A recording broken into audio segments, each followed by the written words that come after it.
আগামী 29 এপ্রিল পশ্চিমবঙ্গ বিধানসভা নির্বাচনের দ্বিতীয় ও শেষ দফার ভোট হবে 142 আসনে। শেষ সময়ে জোর প্রচারণায় নেমেছে রাজ্যের শাসক দল তৃণমূল কংগ্রেস, প্রধান বিরোধী দল বিজেপি সহ অন্যান্য দলগুলি। প্রথম দফায় ভোটারদের রেকর্ড উপস্থিতির পর তৃণমূল ও বিজেপি দুই দলই আশাবাদী। বাংলাদেশ সীমান্তবর্তী উত্তর 24 পরগনা জেলার বনগাঁওয়ে এক নির্বাচনী সভায় নরেন্দ্র মোদী বলেন, দ্বিতীয় দফার ভোটেই বিজেপির সরকার নিশ্চিত হতে যাচ্ছে। বনগাঁওর মাটি থেকে অনুপ্রবেশকারীদের বের করে দেওয়ার হুঁশিয়ারি দিয়ে মোদী বলেন, 29 এপ্রিল দ্বিতীয় দফার ভোটের আগেই যেন তারা বাংলা ছেড়ে চলে যায়। अवैध तरीके से बंगाल में घुस आया है, जो फर्जी डॉक्यूमेंट लेकर यहां रह रहा है, वो 29 अप्रैल से पहले बंगाल और हिंदुस्तान छोड़ दे।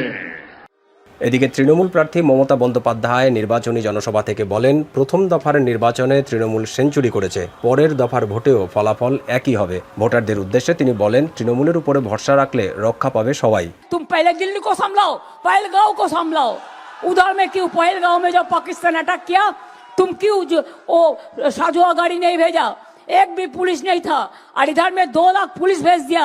पुलिस क्या करते हैं, और सेंट्रल फोर्स जाके मैंने कल 2 घटना सुना कि कंबल लगा के क्रिमिनल लेके जाता है जिसमें वोट हो गया है ईवीएम मशीन कैप्चर करने के लिए। প্রার্থীরা নিজেদের মতো করে প্রচারের ময়দানে ব্যস্ত। ভোটারদের দাঁড়ে দাঁড়ে গিয়ে করছেন জনসংযোগ। প্রার্থীদের সমর্থনে প্রচারে নেমেছে তারকারাও। বিজেপির সমর্থনে মাঠে নেমেছেন প্রধানমন্ত্রী নরেন্দ্র মোদী সহ কেন্দ্রীয় স্বরাষ্ট্রমন্ত্রী অমিত শাহ, কেন্দ্রীয় স্বাস্থ্যমন্ত্রী জেপি নাড্ডা। মধ্যমগ্রামে বিজেপির প্রার্থী অনিন্দ্য রাজু ব্যানার্জির হয়ে প্রচারণায় উপস্থিত হয়ে সিনেমার ডায়লগ দিয়ে জনতার মন জয় করেন বলিউড অভিনেতা মিঠুন চক্রবর্তী। আরও ছিলেন ভোজপুরি অভিনেতা ও বিজেপির সাংসদ রবি কিষান।